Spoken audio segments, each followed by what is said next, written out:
안녕하세요. 좋은 책에서 삶의 지혜를 얻도록 도와주는 부비북입니다.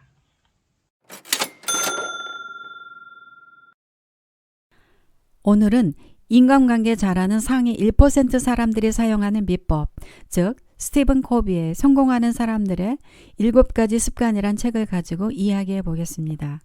코비는 성공하는 사람들의 비결을 알기 위해 약 200년간에 걸친 성공에 관한 저작물을 연구 조사하는 가운데 깜짝 놀랄 만한 공통점을 발견했다는데요.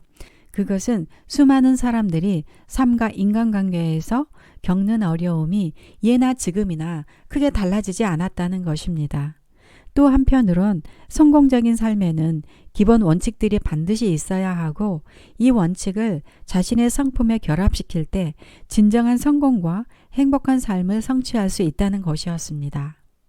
그렇다면 코비는 성공과 행복한 삶을 위해 어떤 원칙을 사용했을까요? 이 책에서는 성공의 첫 번째 원칙으로 주도적인 삶을 살아라 라고 말하고 있습니다. 여기서 주도적이라는 말은 무슨 뜻일까요?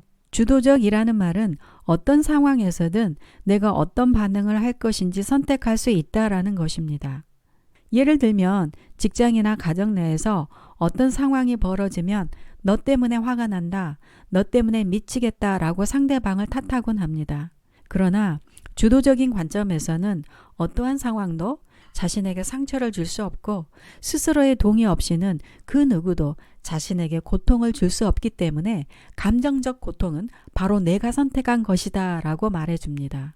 저자는 자극과 반응 사이에는 선택할 수 있는 자유가 있다라는 것을 강제수용소에서 고통받았던 유대인이자 정신과 의사인 빅터 플랭클린의 말을 소개하고 있습니다.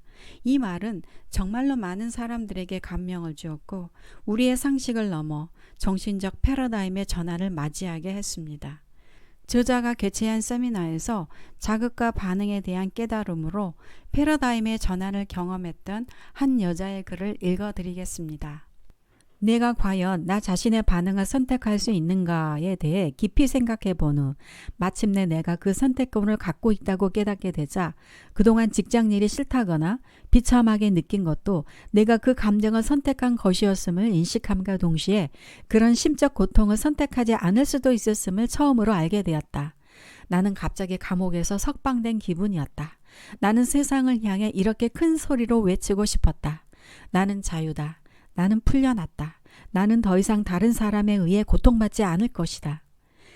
이 이야기에서 보듯이 우리 자신이 고통스럽게 되는 것은 일어난 사건 자체가 아니고 고통스러운 반응을 택했기 때문이라는 것입니다. 자극과 반응에 관련된 극적인 이야기를 하나 더 해보겠습니다.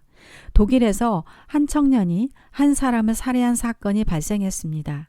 기자들이 그 청년에게 성장 과정과 범행 동기를 물었을 때 기자들이 예상했던 대로 청년은 굉장히 불행한 가정에서 자랐다고 말했습니다. 어린 시절 그의 기억에는 아버지가 항상 술에 취해 어머니를 때리는 모습밖에 없었습니다. 청년의 가족들은 아버지가 훔쳐온 물건들로 연명했고 그런 환경에서 자란 청년이 도둑질을 시작한 것은 어찌 보면 당연한 일이었습니다. 그는 도둑질하다가 살인까지 저지르게 된 것이죠. 청년은 자신의 이야기를 이런 말로 끝맺었습니다. 이런 환경에서 자란 제가 달리 무엇을 할 수 있었겠습니까? 그런데 그에게 쌍둥이 형제가 있었습니다. 이 사실을 알게 된 기자들이 그 형제를 찾아가서 인터뷰했는데 그는 완전히 다른 삶을 살고 있었습니다.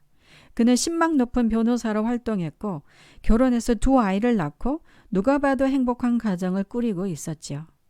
이런 상황에 대해 기자들이 어리둥절한 얼굴로 도대체 당신은 어떻게 이런 성공을 이룰 수 있었습니까? 라고 묻자 그는 살인한 청년과 똑같은 어린 시절 이야기를 들려주며 다음과 같이 말했습니다.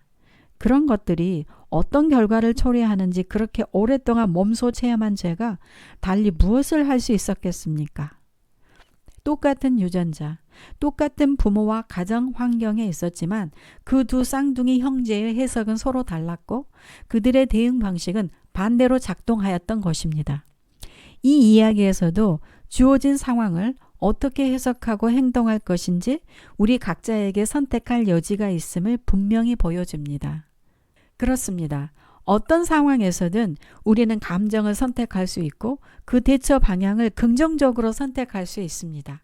그리고 우리가 이런 주도적인 판단을 할 수 있다는 것을 지금 듣고 다 습득해버리면 얼마나 좋을까요? 그렇지만 현실적으로 이런 이야기를 들었다고 해서 주도성이 부족한 사람이 당장 주도적이고 긍정적인 선택들을 할 수 있는 것은 물론 아닐 것입니다. 저자는 감정을 선택하는 주도성을 발휘하는 것도 어린아이가 걸음마를 배우는 것처럼 한 걸음 한 걸음 넘어지다가도 다시 일어나 걷듯이 점진적인 훈련이 필요하다고 말하고 있습니다. 고맙게도 저자는 이 습관의 실천적 어려움을 인지하고 독자들에게 다음과 같은 훈련법을 제시하고 있습니다. 1. 자신의 직장이나 개인 생활에서 좌절감을 느끼는 문제를 생각해 본 다음 어떻게 주도적으로 행동할지 적어보는 연습을 한다. 2.